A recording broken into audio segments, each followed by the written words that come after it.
हूँ जो मैंने कुरुक्षेत्र की भूमि पर अर्जुन को बताया था। जीवन और मृत्यु का सत्य। हे अर्जुन, न कभी कोई जन्म लेता है, न कभी कोई मरता है। जो जन्म लेता दिखाई देता है वो केवल शरीर है, और जो मरता दिखाई देता है वो भी केवल शरीर ही है। आत्मा न जन्म लेती है, न मरती है, न कटती है, न जलती है। जिस प्रकार मनुष्य पुराने वस्त्र त्याग कर नए वस्त्र धारण करता है, उसी प्रकार आत्मा एक शरीर त्याग कर दूसरा शरीर धारण करती है। तो फिर तू किसके जाने का शोक करता है? शोक अज्ञान से जन्म लेता है। हे मानव, तेरा शोक प्रेम नहीं, तेरा शोक मोह है।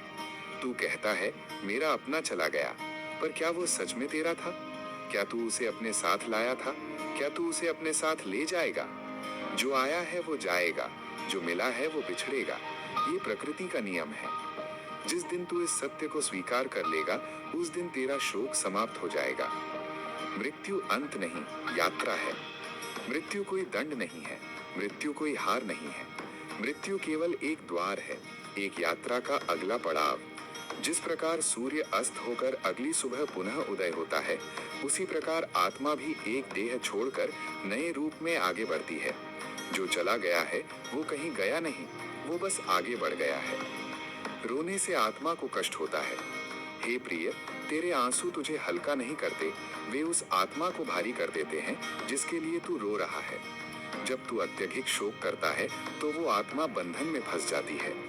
यदि तू सच में प्रेम करता है तो रो मत, प्रार्थना कर, प्रेम से विदा दे, आशीर्वाद दे और कह, जाओ, तुम्हारी यात्रा मंगलमय हो। कर्तव्य निभाओ, शोक नहीं। हे अर्जुन, तू योद्धा है, तेरा कर्तव्य युद्ध करना है।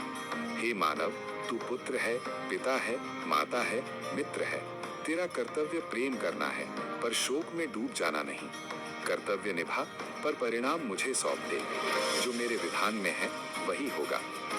जो शोक से ऊपर उठता है वही ज्ञानी है। ज्ञानी वो नहीं जो रोता नहीं, ज्ञानी वो है जो समझता है कि जो आया था वो जाएगा, जो गया है वो लौटेगा किसी न किसी रूप में। जब तू ये जान लेगा तब तेरे हृदय में शांति होगी। मेरा वचन। हे मानव, जो मेरी शरण में है उसका कभी नाश नहीं होता। जो मुझसे जुड़ा है वो मृत्यु से परे है। इसलिए मैं तुझसे कहता हूँ, न किसी के मरने का शोक कर, न अपने जाने का भय रख। कर्म कर, प्रेम कर और विश्वास रख। समापन उपदेश। यदि आज तुझसे कोई बिछुड़ा है तो आंसू नहीं, प्रार्थना बहा।